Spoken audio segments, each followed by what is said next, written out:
सल्लु अलल हबीब सल्लल्लाहु अला मुहम्मद सल्लल्लाहु अलैहि वसल्लम। नाज़रीन, हमारा सफ़र जो है वो जारी है। अब हम एक जगह पर पहुँचे हैं जहाँ पर हम एक ऐसे शख्स से मुलाकात करेंगे जो शहद की फार्मिंग के लिए मुख्तलिफ़ इलाक़ों का सफ़र करते हैं। लेकिन इस वक्त हम अभी तैयारी ही कर रहे थे कि आप देख सकते हैं कि बारिश स्टार्ट हो गई है और बताया जा रहा है कि वो ऊपर जो है वो बर्फ़बारी भी हो रही है। तो हम थोड़ा सा डिले कर रहे हैं इसको, लेकिन एक मंज़र था, कुदरत का एक नज़ारा था, हमने कहा आप तक भी पहुँचाएँ। अल्लाह की शान है कि अभी पीछे जहाँ पर हम थे वहाँ पर धूप थी, यहाँ पर बारिश है और थोड़ा आगे चले जाएंगे टॉप पर तो वहाँ पर बर्फ़बारी है। यानी कि इस छोटे से हिस्से के अंदर कई तरह के मौसम इस वक्त मौजूद हैं और लोगों ने बताया है कि अभी कुछ ही देर के अंदर यहाँ पर भी मौसम खुलने की उम्मीद है, यानी कि धूप निकल आएगी। अल्लाह की शान देखिए, अल्लाह के खूबसूरत इन पैदा करदा नज़ारों को देखिए और सुबहान अल्लाह कहिए। अभी हम थोड़ा सा मौक़ूफ़ कर रहे हैं, फिर इंशाअल्लाह हम जो है वो सामने जो बाबा जी हैं, बड़ी उम्र के हैं, उनकी जो ये ख़ैमा लगा हुआ है उसके अंदर थोड़ा बैठते हैं।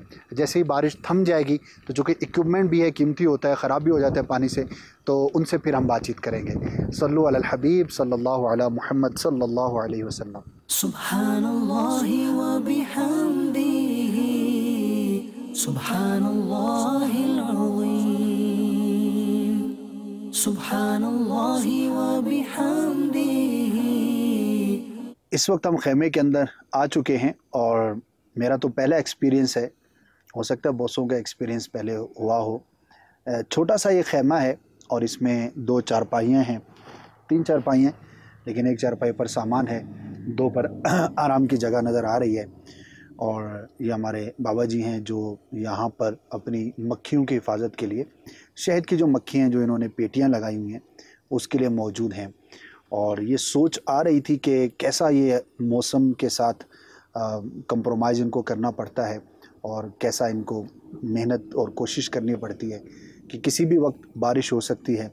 कोई पक्का घर नहीं है, कोई लेंटर की छत नहीं है, कोई टीआरएन गार्डर की छत नहीं है, बस ये ख़ैमा है और ये हैं और ये इनका कुल असासा है। चंद बर्तन हैं, एक बैटरी लगी हुई है। ये एक अमेजिंग बात है कि इन पहाड़ों के अंदर भी सोलर इलेक्ट्रिसिटी का हमने रिवाज देखा है। छोटी छोटी प्लेटें ये लेके रख लेते हैं एक ख़ैमे के लिए, जो एक बल्ब लगाया हुआ है और शायद छोटी मोटी 1-2 और चीज़ें ये ऑन करते होंगे।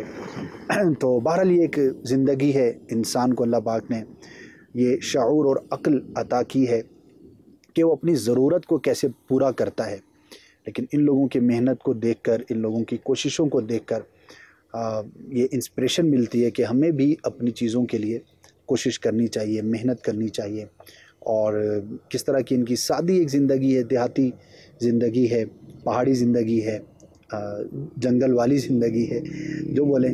बहरहाल ये कई महीनों यहाँ पर रहते हैं। इंशाल्लाह बाबा जी से बाहर जाकर बात करेंगे तो इनकी भी ज़िंदगी गुज़र रही है, हमारी भी ज़िंदगी गुज़रती है। बड़े बड़े घर सामान से भरे हुए, वो भी कम पड़ते हैं, हमें मज़ीद चाहिए होते हैं, ज़रूरियात हमारी पूरी नहीं हो रही होती और मज़ीद से मज़ीद की तमन्ना, तलाश, ख्वाहिशात और उसके लिए फिर कोशिश, जमा माल और बहुत कुछ जो है वो बहरहाल हमारे साथ लवाज़मात होते हैं। ये भी इंसान है, इन्होंने भी 60, 70, 80 साल जितनी ज़िंदगी गुजार के चले जाना है, हमने भी जाना है। लेकिन दोनों में से बेहतर वो होगा कि जिसका ख़ातिमा बिल खैर होगा और आखिरत में जिसकी पुरसिश कम से कम हो। ज़ाहिर है कि जिसका दुनिया में सामान कम है तो आखिरत में भी उससे सवालात उतने ही कम होंगे। जिसने जितना माल कमाया, जमा किया, बनाया इस दुनिया के अंदर, उतना ही ज़्यादा उसको सवालात का भी सामना करना पड़ेगा। बहरहाल हम दुआ करते हैं कि अल्लाह पाक हमें जैसा रखा है उसका शुक्र अदा करने की तौफ़ीक अता फ़रमाए और उसकी नेमतों पर शुक्र करने, और जो नेमत नहीं है, कोई मुसीबत है, आजमाइश है, उस पर सब्र करने की तौफ़ीक अता फ़रमाए। सल्लु अलल हबीब सल्लल्लाहु अला मुहम्मद सल्लल्लाहु अलैहि व आलिहि वसल्लम। सुब्हानल्लाहिल अज़ीम। दिन है खुशी का है, ईद है नाम, है मोमिनों के लिए इनाम।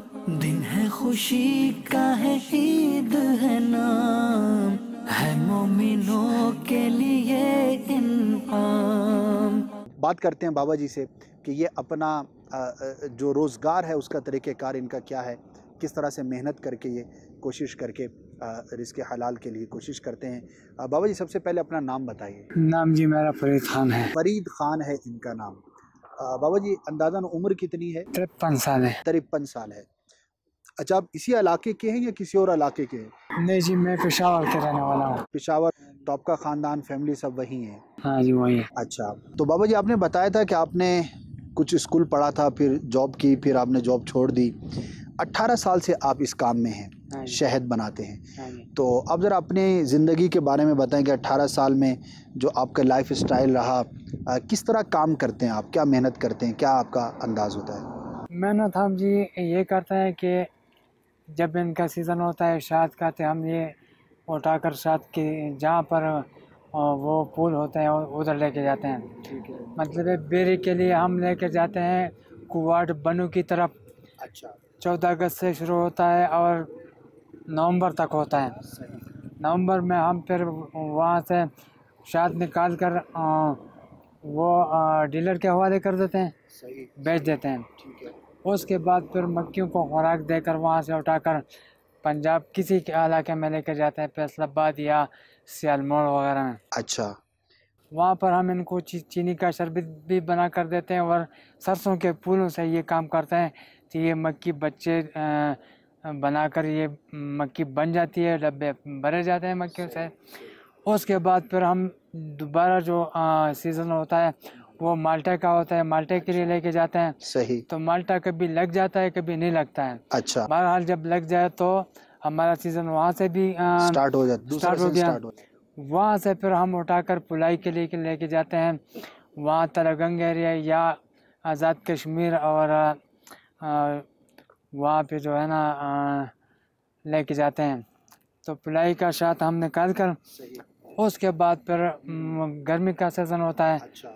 तो गर्मियों के से बचाने के लिए हम ठंडे इलाके में लेके जाते हैं। सही। तो यानी ये सारा आपका जो है ये तरीका जारी रहता है। और नाजरीन देखें, गौर करें कि ये कैसा काम है, रिस्क की कैसी तलाश है कि पूरा साल ही ये 3-4 महीने से ज़्यादा एक जगह पे नहीं रहते। कहीं पर मक्खियों की अफजाइश इनको करनी होती है, कहीं पर जो है वो शहद बनाना होता है, कहीं पर इनको मौसम से बचाना होता है। और इन्होंने बताया था कि गर्मी इनके लिए नुकसानदेह होती है, सख्त गर्मी हो, ज़्यादा गर्मी हो तो ये मक्खियाँ मर जाती हैं। अच्छा बाबू जी ये बताएं कि आप जैसे हम लोग शहरों में रहते हैं, रोज़ाना ऑफिस गए, घर आए, अपने बाल बच्चों के साथ वक्त गुजारते हैं और एक बड़ा आसानी वाला हमारा मामला होता है। आपकी ज़िंदगी में सफ़र बहुत ज़्यादा है और आजमाइशें हैं, तो आप अपनी ज़िंदगी से, इस लाइफ स्टाइल से क्या मुतमईन हैं, क्या सोचते हैं आप अपने बारे में? बस ये कारोबार है, कारोबार में इस तरह होता है, कभी सफ़र होता है, कभी का मकान होता है। अच्छा। मतलब है कभी यहाँ मक्खियों में होता है, कभी घर चले जाते हैं अपने बच्चों। अच्छा, घर में कितना वक्त गुजारते हैं साल में बच्चों के साथ?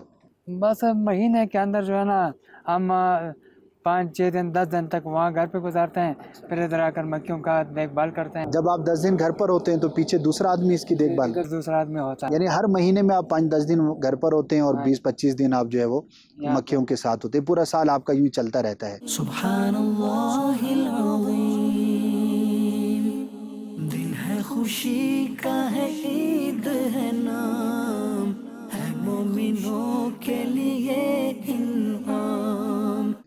ठीक है, तो बच्चे कहते नहीं अब्बा जी आप हमें क्यों छोड़ के चले जाते हैं? तो बच्चों को ये पता है ना कि कारोबार के लिए गया है, वैसे नहीं गया, तो इस वजह से कमा के लाएंगे तो हमारा भी काम चलेगा।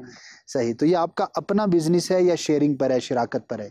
नहीं, शराकत पर है। एक मैं हूँ और एक दूसरा साथी। शराकत पर ही आप काम करते हैं। हाँ जी। अच्छा, अब जैसे आप यहाँ पे रह रहे हैं, ये खैमा है और बाज़ाहिर यहाँ पे कोई ऐसी सहूलियात नहीं है, तो तेज़ बारिश हो जाए, बर्फ़बारी हो जाए, तो फिर आप अपने आप को कैसे महफूज करते हैं?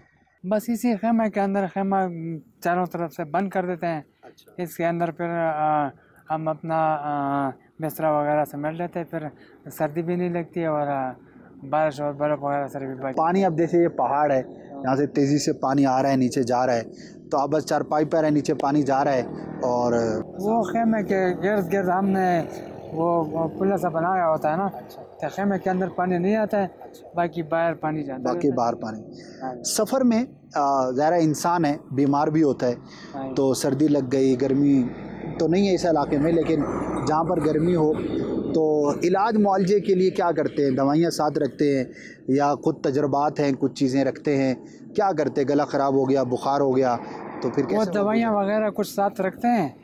और दूसरी बात ये है कि हम रात का सफ़र करते हैं ना, अच्छा, तो शाम को उठाया और सुबह सवेरे जिस जगह पे जाना होता है वहाँ पर पहुँच जाते हैं। वहाँ फिर डब्बे उतार कर फिर वहाँ पर शहर में जाकर डॉक्टर से दवाई ले लेते हैं। अच्छा, ये भी हो जाता है। हाँ, सही। तो छोटी मोटी बीमारी हो तो दवाइयाँ वगैरह साथ रखते हैं। तो कोई ऐसी जड़ी बूटियाँ भी आपके तजर्बे में होती हैं, कोई कहवा, कोई चाय, कोई इस तरह की चीज़ें जो आपको फ़ायदा देती हों, गर्मी पहुँचाती हों? वो हमारे पास तो सब्ज़ कहवा होता है। अच्छा, मतलब है कि किसी आदमी का पेट बढ़ जाए, उसमें गैस होता है या उसके पेट में दर्द होता है, तो हम कहवा बनाकर उसको दे देते हैं, वो पेट दर्द भी ख़त्म हो जाता है। ये देहाती इलाकों में, देहाती लोगों में खुसूसियत देखी है कि ये मेहमान नवाज बड़े होते हैं। अल्लाह पाक हमें भी तौफीक अता फरमाए। खिलाना पिलाना, मुसलमान की खिदमत करना, ये बड़ी ही सादतमंदी का काम है और इसका बड़ा अजर है। अल्लाह पाक बहुत इसका, ये भी सदका है और अल्लाह पाक इसका बड़ा अजर अता फरमाता है। बाबा जी, मैं अगर आपसे एक और सवाल करना चाहूँ कि 52-53 साल ज़िंदगी के गुजर गए ना, बहुत सारी आपने मसाइब भी देखे होंगे, आसाइशें भी देखी होंगी। तो अब मैं अगर पूछूं आपसे कि जो भी ज़िंदगी बाकी है तो उसमें क्या ख्वाहिश है आपकी? क्या कुछ बनाना चाहते हैं? कहीं कोई जगह देखना चाहते हैं? कोई जैसे ख्वाहिश होती है, अभी गाड़ी हो, बंगला हो, घर हो, या कोई भी इस तरह की क्या ख्वाहिश है आपके दिल में? ज़िंदगी में आप कुछ हासिल करना चाहते हो? बस ख्वाहिश सिर्फ यही है कि आखिरी खात्मा बिल ईमान हो और दुनिया से जब चले तो कलमा ला इलाहा इल्लल्लाह मुहम्मद रसूलुल्लाह सल्लल्लाहु अलैहि वसल्लम ज़बान पे जारी हो। इसके अलावा दुनिया की कोई तमन्ना नहीं है। बस एक तमन्ना है कि अल्लाह ताला आज के लिए कोई बंदोबस्त गैबी कर दे तो हज के लिए जाएं, मक्का देखें, मदीना देखें, एन प्यारे रसूल का रोज़ा। ख्वाहिश जो है वो फजूल है। अगर कोई मकान बनाया तो वो भी उससे रह जाता है, अगर कोई और कारोबार करे, गाड़ी ले ले, वो भी उससे रह जाता है, तो वो किसी और का हो जाता है, उसका नहीं है।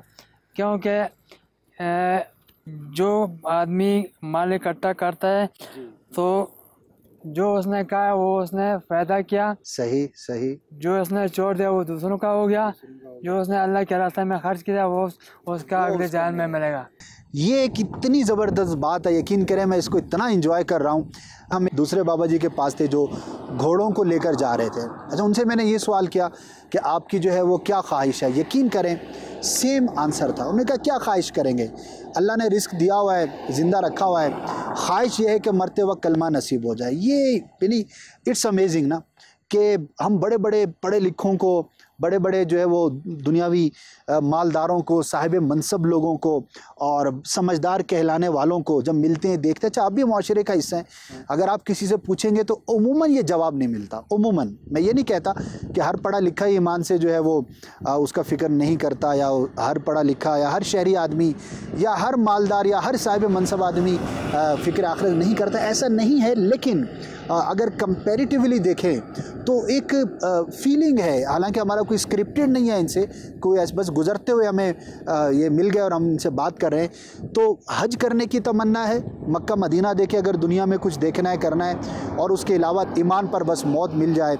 कितनी ज़बरदस्त ये एक तरबियत है और एक ये जहन है, यानी कि ये वो सोच है कि जिसको पैदा करने के लिए कोशिश की जाती है, बयानात किए जाते हैं और एक हदफ होता है कि काश ये सोच डेवलप हो जाए। अगर ये किसी की सोच है तो मुझे वो इमाम अहले सुन्नत आला हज़रत रहमतुल्लाहि ताला अलैह की एक बात याद आ रही है। आपने कहीं पर लिखा है, मफ़हूम अर्ज़ कर रहा हूँ कि बाज़ औक़ात एक देहाती का ईमान बिल्लाह, अल्लाह की ज़ात पर जो तवक्कुल है, उसका ईमान है, वो साहिब इल्म के मुकाबले में कहीं ज़्यादा मजबूत होता है, स्ट्रॉन्ग होता है।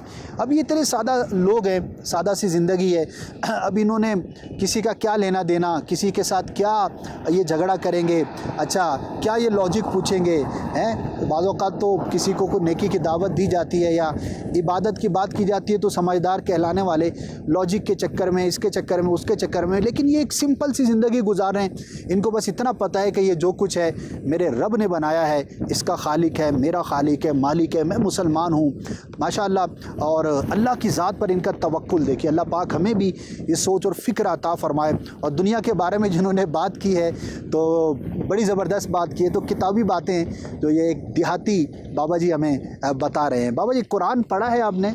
अल्हम्दुलिल्लाह माशाअल्लाह, कुरान मुकम्मल पढ़ा हुआ है और कुछ सूरतें वगैरह भी याद हैं? याद है। तो ख़ैमे में जैसे आप वक्त गुजार रहे हैं इस वक्त, तो देखें ना आप, देखें मक्खियाँ अपने उसमें छतों में हैं और पेटियों में हैं, तो रोज़ाना क्या तिलावत करते हैं ख़ैमे में, क्या करते हैं, इस हवाले से कुछ अगर अपडेट करें। हाँ जी, ये मैंने मोबाइल में मुकम्मल तफसीर के साथ कुरान डाला हुआ है। अच्छा। और मैं वहाँ पे बैठ कर, ये ऐनक मेरे पास है क्योंकि अंदर थोड़ा सा कमज़ोर हो चुका है, तो मैं वो पढ़ता हूँ। अभी भी मैं पढ़ रहा था सूरह आराफ के अंदर लिबास 3 किस्म की है। अच्छा।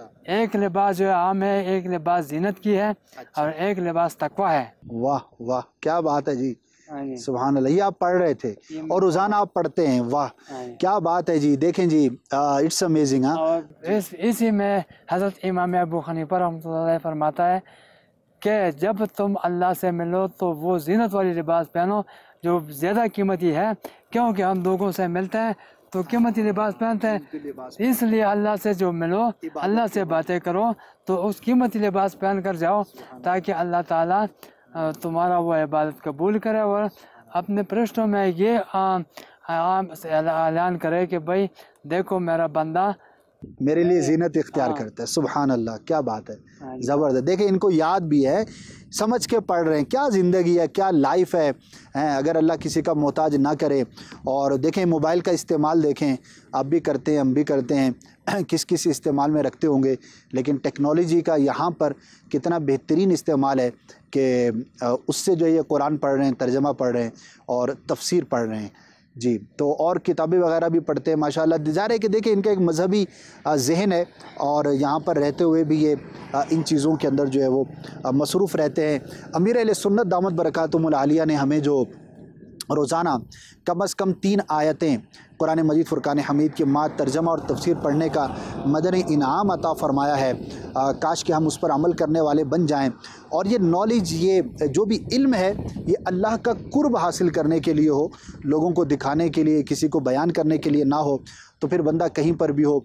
तो एक और चीज़ मैं आपसे शेयर करना चाहता हूँ। हमने 2-3 लोगों से यहाँ पर मुलाकात की है, बातचीत की है, तो बड़े मुतमईन हैं, यानी कि इनको बज़ाहिर कुछ जैसे शहरों में या आम जगहों पर हम देखते हैं, तो एक कंपैरिजन में सोच रहा हूँ कि यहाँ के लोगों का बड़ा इत्मीनान है, पूछो तो कोई ख्वाहिश बज़ाहिर ऐसी नहीं है और बस रिज़्क़ कमा रहे हैं, खा रहे हैं, अल्लाह की इबादत कर रहे हैं, नमाज़ें पढ़ रहे हैं। रोज़ा रखने का यहाँ पर बड़ा रुझान है, कुछ भी हो रोज़ा रखते हैं ये, तो बड़ा इत्मीनान इनके चेहरों पे नज़र आता है। इनका ये प्रॉब्लम नहीं है कि आज डॉलर कितने रुपए का है, इनका प्रॉब्लम नहीं है कि फ़ेसबुक पर आज किसने क्या अपलोड किया है, ये सारे हमारे मसले हैं।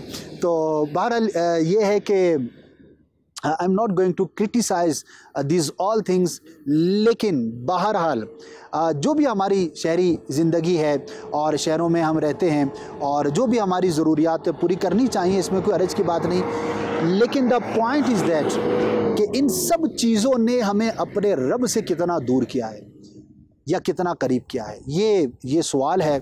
आप दुनिया देखें, दुनिया घूमें, जहाँ पर भी हों, शहर में हो, देहात में हों, लेकिन एज अ मुस्लिम ये नज़रिया, ये अक़ीदा और ये सोच और फ़िक्र होना बड़ा ही इम्पॉर्टेंट है कि हम अपने रब से कितना करीब हैं।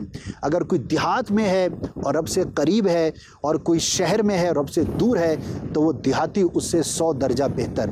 बड़ी प्यारी बात की है कि दुनिया में जो कमाना है यहाँ पर रह जाना है, जो राह खुदा में ख़र्च करना है वो आगे जाकर हमें मिलना है। तो बहरहाल आप शहर से ताल्लुक़ रखते हैं, आप देहात से ताल्लुक़ रखते हैं, आप अफ्रीका में हैं, अमेरिका में हैं, यूरोप में हैं, पाकिस्तान में हैं, कहीं पर भी हैं, दावत इस्लामी के मदनी माहौल से वाबस्ता रहिए।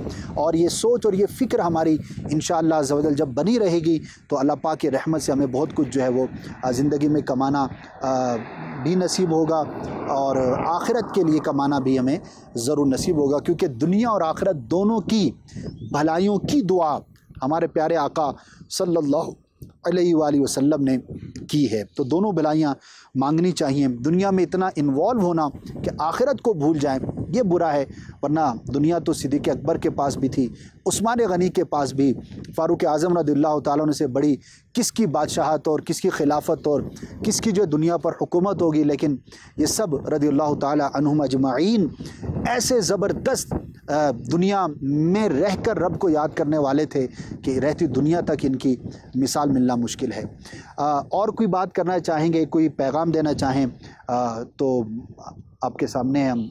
बस पैगाम हम लोगों को सिर्फ इतना ही देते हैं कि बंदा जो है अल्लाह ताला ने पैदा किया है इबादत के लिए, तो ठीक है रिज़्क़ भी कमाओ, सही, पर उसके ऊपर यकीन न रखो, क्योंकि अल्लाह ताला खुद फरमाता है कि रिज़्क़ देने वाला मैं हूँ। अच्छा बाबा जी, माशाअल्लाह आपने बड़ी प्यारी बात की है रिज़्क़ के बारे में, पहले भी आपने कहा था। मैं चाहूँगा कि आप कोई ऐसा वाक़या, आप इतना सफ़र करते हैं, ट्रैवल करते हैं और मुश्किलात भी आती होंगी, कभी कोई हादसा भी देखते होंगे या कभी ख़ुद भी अल्लाह ने महफूज किया होगा। ज़ाहिर पहाड़ी इलाके हैं, आपके सफ़र रहते हैं, इतना लंबा लंबा आप चलते हैं, फिरते वक्त गुजारते हैं, तो कोई ऐसा वाक़या आप चाहें कि शेर आपकी ज़िंदगी का अजीबोगरीब वाक़या जिसको आप कहें? बस कोई ऐसा वाक़या तो शुक्र है नहीं आया। अच्छा, क्योंकि जहाँ से मैं चलता हूँ वहाँ से मैं दुआ खैर करता हूँ कि अल्लाह ये सफ़र जिस पे मैं जा रहा हूँ, यहाँ से लेकर वहाँ तक मुझे अपनी हिफाजत में रखो। वाह क्या बात है, क्या बात। फिर उसकी हिफाजत जो होगी वो सबसे अच्छा है, किसी किस्म का नुकसान नहीं पहुँचता। वाह जी वाह, क्या बात की है। निकलते वक्त दुआ करते हैं और अल्लाह की ज़ात पर अगेन वही तवक्कुल वाली बात कि इनका स्ट्रॉन्ग बिलीव होता है कि मैं जिस सफ़र पर जा रहा हूँ, ज़ाहिर है वो रिज़्क़ हलाल के लिए कोशिश कर रहे हैं, अच्छा सफ़र है और कभी कोई ऐसी मुश्किल इनको दरपेश नहीं हुई। हम दुआ करते हैं इनके लिए भी कि अल्लाह पाक इनकी बकिया ज़िंदगी, इनके लिए, इनके अहले खाना के लिए बेहतर फरमाए, हम सबको ईमान पर इस्तिक़ामत अता फ़रमाए, मरते दम कलमा तय्यबा नसीब फरमाए और इनके बच्चों को, हमारे अहले खाना को, जो भी हमारे नाज़रीन हैं, हम सबको जो है वो तौफ़ीक़ खैर अता फ़रमाए। अच्छा ये बताएं कि ईद भी कभी घर से बाहर गुजारी है सफ़र में इस तरह से? नहीं, ईद तो शुक्र है हमेशा घर पर ही गुजारते हैं। अच्छा, ईद घर पर गुजारते हैं? क्योंकि रोज़ों की ईद में तो मैं हमेशा इतिकाफ़ में होता हूँ। अच्छा, और जो बड़ी ईद होती है तो उसमें मैं कुर्बानी करता हूँ। अच्छा, तो घर पर बच्चों के घर साथ। पर ही होता तो ईद के दिनों में मक्खियों के पास कौन होता है? मक्खियों के पास एक बंदा भेज देते हैं। अच्छा, वो आ जाता है और वो यहाँ या जिस जगह पे होता है उस जगह के आदमी को हवाले कर देते हैं कि भाई इतने दिन हम नहीं आएंगे। सिर्फ इसको देखभाल करते, क्योंकि मक्खियों के नज़दीक और कोई नहीं जा सकता, सिर्फ वो ही जाएगा जो जानता है काम। तो इस तरह के लोग हर जगह पर होते हैं आपके राब्ते में? जैसे यहाँ पर हैं, यहाँ से आपको जाना है या जिस जगह पर हैं वहाँ से लोग मिल जाते हैं इलाके के? मिल जाते हैं, क्यों नहीं। अभी ये जिसकी जगह है उसका उधर दुकान है, होटल भी है, उसको हम सिर्फ इतना कहते हैं कि भाई ये 3-4 दिन या 10 दिन तक हम नहीं आएंगे। सिर्फ इसका वो सिर्फ दिन को एक चक्कर लगाता है, बाकी इसको कोई नहीं देखना। चोरी वगैरह का यहाँ कोई वो नहीं है, खौफ नहीं है? माशाल्लाह, बड़ी बात है जी। लाखों रुपए की इन्वेस्टमेंट है और वाकई रोड पे पड़ी है, जिसको बोलते हैं ना चौराहे पे रखना या फेंकना जो बोले। तो ये देखिए ये रखी हुई है और ये एक आध चक्कर लगाते हैं। ये कितना खूबसूरत एक माहौल है। अल्लाह करे कि हर जगह ऐसा अमन हो कि हम तो कुंडी लगा के घर का दरवाज़ा बंद करके भी बाज़ों का टेंशन में होते हैं, और यहाँ पर ये लाखों रुपए की इन्वेस्टमेंट है। ये मक्खी कोई इतनी सस्ती चीज़ नहीं है, इसको बनाने में, करने में बहुत बड़ी इन्वेस्टमेंट है, मेहनत है। सबको कैलकुलेट करें तो लाखों रुपए बनेंगे, लेकिन छोड़ के चले जाते हैं। तो उसकी देखभाल का उसको फिर आप कुछ पेश भी करते होंगे, कुछ खिदमत करते होंगे उसकी कि भाई इतने दिनों ख्याल रखा है तो थोड़ा उसको शहद देते हैं या पैसे देते हैं? नहीं जी, वो तो जो जगह हम करते हैं ना, अच्छा, इस जगह का तो हम पैसे देते हैं ना। अच्छा, कितना पैसे देते होंगे इस जगह के? महीने के देते हैं या सीजन? नहीं जी, ये सीज़न के देते हैं। बस वो जितने की बात बन गई है, 15,000, 20,000, 25,000 तक जितने की बात बन गई है उसका वो पैसे हम दे देते हैं। उसी में ये शामिल होता है कि अगर 2-4 दिन आप आगे पीछे होंगे तो वो इसकी देखभाल भी कर ले? नहीं, वो तो इसी में करता है। अगर वो खुद न करे तो फिर किसी और को उन दिनों का आप पैसे देते हैं कि भाई इसका ख्याल रखो। अच्छा, आप इस सफ़र में पैसे भी अपने पास रखते हैं बहुत सारे, या बस ज़रूरत के रखते हैं, या ATM बैंक अकाउंट वगैरह है आपका?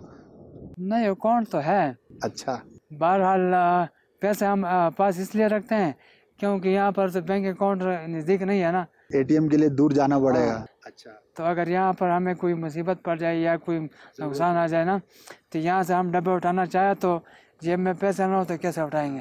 तो लोड करने के लिए जा रहे हैं कि कम से कम 30-40 हज़ार तक जो है ये हमारे पास होते हैं। वो आप रखते हैं अपने पास। ठीक है, चलें जी, ज़रूरत देखें ना पूरी करनी है ना, इमरजेंसी हो जाए, अचानक हो जाए। अच्छा, बारिश कुछ भी हो जाए तो इन डब्बों को कोई नुकसान नहीं होता? कोई नुकसान नहीं होता। ये बारिश के में सिर्फ ये इसके ऊपर डब्बा होता है ना, पानी तो नीचे उतर जाता है और मक्खी जो है इकट्ठे हो जाते हैं, वो सर्दी से बच जाते हैं, एक दूसरे को ऊपर हो जाता है ना, वो गर्म। अच्छा, यानी बारिश के वक्त मक्खियाँ इकट्ठी हो जाती हैं। हाँ, क्या बात है जी, लर्निंग है, लेसन है, कुदरत के नज़ारे हैं। मक्खियाँ मुसीबत में एक दूसरे को कवर करती हैं सर्दी से बचाने के लिए, और एक इंसान है कि मुसीबत के वक्त अगर काम नहीं आता तो कैसा अजीब इंसान है। अल्लाह पाक हम सबको तौफीक खैर अता फ़रमाए। बहुत बहुत शुक्रिया। काफ़ी हमने बातचीत की है। ईद के दिन होंगे, आप जो है वो हो सकता है गोश्त खा रहे हों या कुर्बानी कर रहे हों या जो भी आपकी मसरूफ़ियत है, अल्लाह पाक आपको इसमें खुशियाँ अता फ़रमाए और हम सब का ईमान सलामत रखे, एक दूसरे की खैर खाही करने वाले बने। मक्खियों का आखिरी लेसन हम सब के लिए बड़ा इम्पोर्टेंट है कि बारिश होती है, ठंड होती है तो शहद की मक्खियाँ छत्ते में भी एक दूसरे के करीब हो जाती हैं ताकि गर्मी हो, हॉट हो जाए थोड़ा सा इन्वायरमेंट और वो सर्दी से महफूज रहें। अल्लाह पाक हम सबको तौफीक खैर अता फरमाए। बहुत बहुत शुक्रिया आपका, हमने वक्त लिया। अल्लाह पाक आपको जज़ा खैर अता फरमाए। ये छोटा सा तोहफ़ा है, एक तो ये इत्र है, ये आपको हम पेश करते हैं। ठीक है, ये लगाएंगे इंशाल्लाह। आपने जैसे नीयत का इजहार किया कि ज़ीनत का लिबास होना चाहिए, नमाज के वक्त आप लगाएंगे खुशबू इंशाल्लाह। ये सुन्नत बॉक्स है, इसमें वो चीज़ें हैं जिनका इस्तेमाल करना जो है वो सुन्नत से साबित है। सरकार सल्लल्लाहु अलैहि वसल्लम अपने पास ये चीज़ें रखा करते थे, जिसमें कंगा है, इसी तरह ऑयल रखा करते थे, आईना है, कुछ और चीज़ें हैं ज़रूरत की। तो हमारे अमीर सुन्नत हमें तरगीब देते हैं कि सफ़र में ये साथ रखना चाहिए। आप भी एक तरह से मुसाफिर ही हैं, ये भी कबूल फरमाएँ हैं। अल्लाह पाक आपको जज़ा खैर अता फरमाए। सल्लु अलल हबीब सल्लल्लाहु अला मुहम्मद सल्लल्लाहु अलैहि व आलिहि वसल्लम।